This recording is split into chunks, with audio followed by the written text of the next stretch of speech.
Hi guys, welcome back to my YouTube channel. My name is Dennis Dukwonyala. Thank you so much for subscribing. Thank you so much for loving me, and thank you so much for supporting this channel. In case you have any financial contributions that you want to make, please hit me up on these numbers and donate to this wonderful channel so that I can be able to go in depth and bring you content that you actually love, content that takes us forward as Ugandans, as Africans, as farmers. Now today I have an interesting topic for those of you who've been asking this question: what type of grass do I have to plant, or pastures do I have to plant when I want to start up a zero grazing kind of system in goat farming?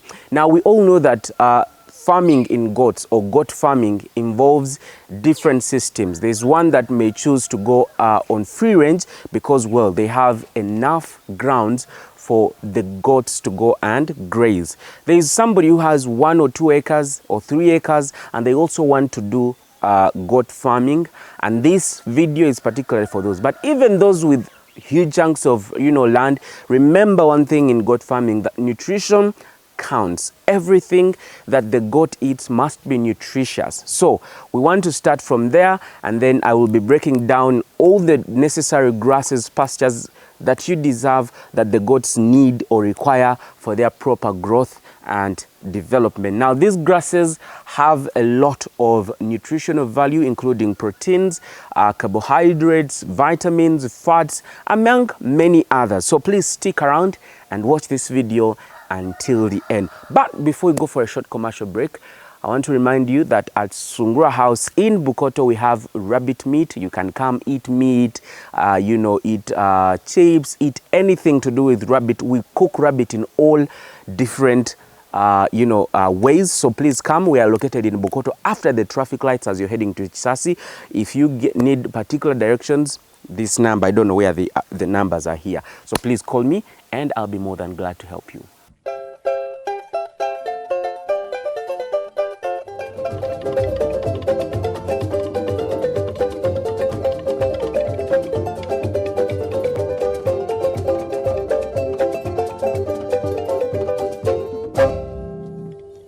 Now, before I go into the pastures and grasses that you need to plant for your goats, remember that I also do goat pen construction, chicken pen construction, or chicken house or structures construction.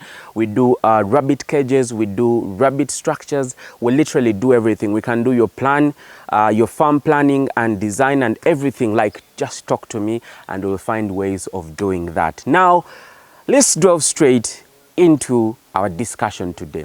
Now, top on the list is Brachia. Now, Brachia comes in different types, but Brachia molata stands out among the many. Research shows that the grass is highly drought tolerant and grows in major agroecological zones. The pasture is high in crude protein and can be conserved as hay or silage. Now, for those of you who want Brachia, I'm going to look for a number of a person so that I can recommend those ones that actually have good Brachia molata. But if you intend to start up goat farming, the first thing you should do is ensure you plant enough of it. Now, you can choose to either cut it and make silage or actually make hay. Or you can just choose to say, let my goats go and enjoy on a free range system and they go and eat that. You can just plant it on a huge, ground or huge, chunks of land so that your goats can go there and enjoy the nutritional value in Brachia.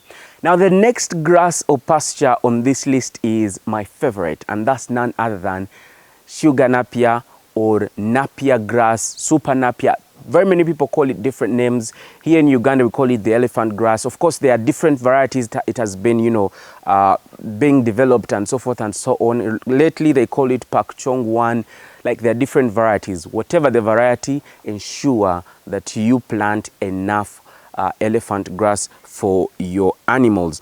Now, the Napier grass possesses many desirable characteristics, including high yield per unit area. They are also tolerant to drought and high water use efficiency. This makes it a forage of choice. It has the ability to withstand repeated cutting and will rapidly regenerate, producing palatable leafy shoots. And if you want to obtain satisfactory results, this grass should not be fed alone, but with legumes, concentrates, or oil cakes, because it contains about 8 to 12% crude protein and about 26 to 28% of crude fiber. Now, the total digestible nutrient range ranges from 55 to 58 percent respectively. Now, for this pasture, like I said, the good thing I love about it is it does not stop growing. Like you cut, it regenerates. You cut, it regenerates. For me, it's better than some of the things that I'm actually going to mention. Take, for example, sorghum or maize. Because for it, you cut after 2 months, in fact, about 55 days, somewhere there, you have to cut again. Now, you can make silage out of it, but it is advisable that while you feed it on this sugar napier or napier grass, you ensure you mix it with some legumes, some things like, this thing in my background, I'm going to talk about it, like velvet bean, or you can get like alfalfa, which I'm also going to talk about, and everything related to it, so that when you mix it with those things, then you get the nutritional value out of it. But it's rich in crude protein, rich in crude fiber, and some little bit of carbohydrates as well. So ensure that you plant enough elephant grass. Now, my other favorite grass on this particular list is the Chloris Guyana.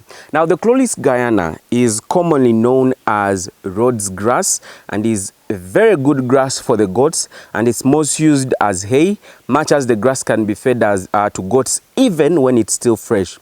This particular grass, Chloris Guyana or Rhodes grass, contains about 8 to 10% of crude protein or crude protein. I hope you understand me better. And about 32% of crude fiber. And that's, of course, at the fresh, late vegetative stage. The total digestible nutrient is about 55.0%. Now, for those of you who didn't know or who knew but don't know how to do this, is when you plant Chloris Guyana, you harvest it and you make hay. It's very good for hay. But even then, goats can still feed on it while it's still fresh.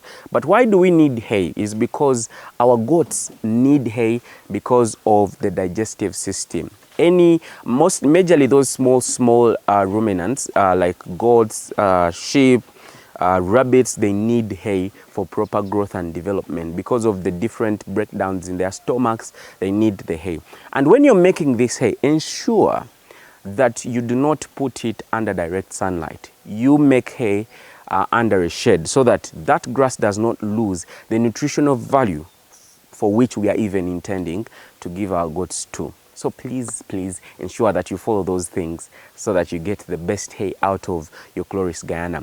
Another favorite, and I think I have 3 favorites. That's the sugar napier, the Chloris Guyana, and now my 3rd favorite is Alfalfa. Now, this Alfalfa or Alfalfa is among the mostly cultivated greens for goats and is considered as one of the best grasses for goats. This alfalfa is enriched with high protein, high fat legume, and contains a good amount of mineral content. However, the seeds are a bit pricey, but very, very worth it. Trust me, if you went on to the local market here, seeds range between 50,000 to 150,000 Uganda shillings. For those of you not in the country, the dollar rate is right now at 3,700. So now you know what you're dealing with. Therefore, if you are a farmer and you want to make silage and you want to get the best out of your other grasses, ensure you plant some alfalfa, because it's even good for milk production. Those of you who have dairy cow or dairy goats, please ensure that you get this alfalfa into the diet of that particular animal to boost. Even if it's not a dairy kind of, but you want to produce more milk for your goat kids or what, kittens, please ensure that you introduce alfalfa into the system.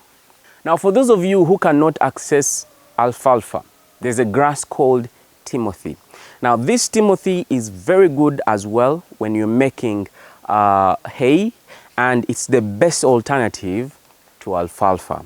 This Timothy grass is a good alternative to alfalfa, although your goats may not find it as tasty as other grasses, because Timothy grass remains as sweet smelling, highly energy and fiber enriched grass but lower in proteins. This Timothy grass grows well in sandy soils as long as the soil is well drained. So now you know what we mean by now. If you've been following my videos, you know the different types of soils, because I've come a long way in explaining some of these. So I won't go into the details of that. But Timothy grass, please get it, and your problems, your farm nutritional problems, particularly for goats, rabbits, will be solved.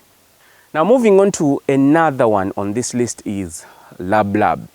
Lab has a protein range between 21% and 28%.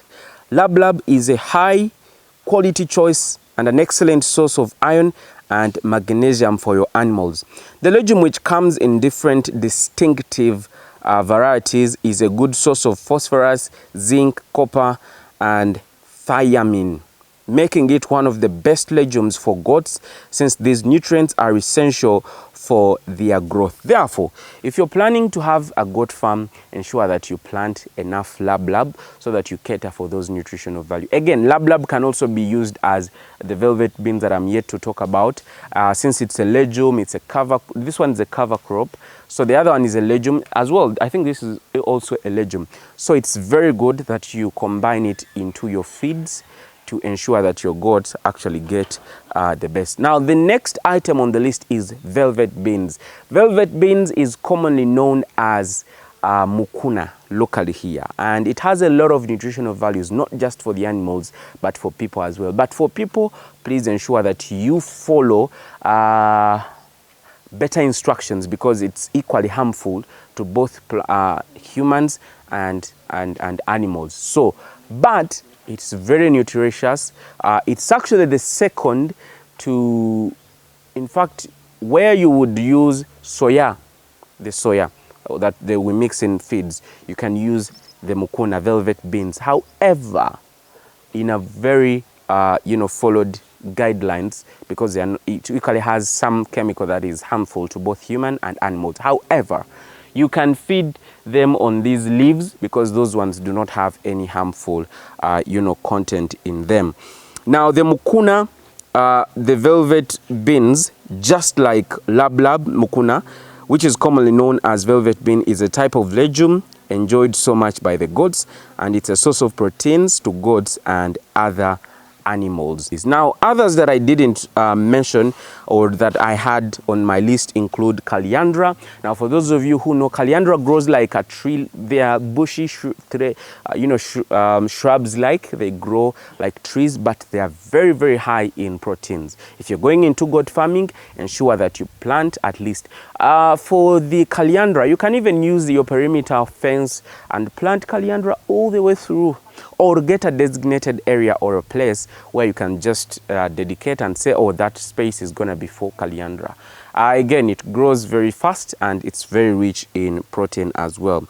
Then we have maize, and I'll combine maize with sorghum, okay? And then maize with sorghum, they have one distinctive advantage is they grow fast. Within 4 months you have it, okay? 3 to 4 months they are ready for harvest. And the good thing with them is you can make silage out of it, and if you have a silage maker, that machine, you can actually get the goat to eat every aspect of that maize or sorghum. But maize is also equally good. The only disadvantage is that it's seasonal. It's not like the sugar napier that will keep growing day in, day out. Also on the list, we have sugar graze, we have, I had talked about sorghum, we have centrosema, we have giant, peculiar, like there are a lot other grasses that I haven't even been able to talk about due to time reasons, or sometimes due to